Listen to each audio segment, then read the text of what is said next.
Hey guys, so I'm going to answer a question that we get often, and is that are the products that we use in the pest control industry safe for your home, your kids, your pets, and for yourself?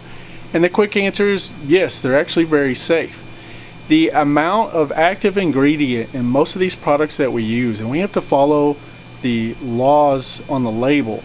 They're very specific on what the amounts that we use for each pest that we're going after.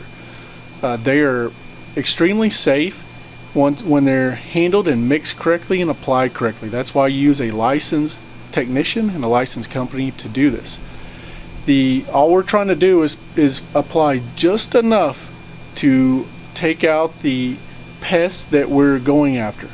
And what that does is because of that, it will not harm beneficial insects, any critters that are out there, things like lizards that are running around eating all the bugs.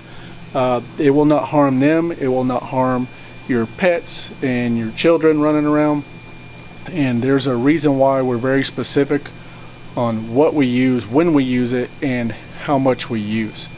So that's a quick answer, and it's something that you always want to ask, but just to know that everything that we use here at TOPS Pest Control is actually the safest products on the market, and we apply them with the lowest rate possible to achieve the goals that we need. If y'all have any questions, just let us know. Thanks a lot.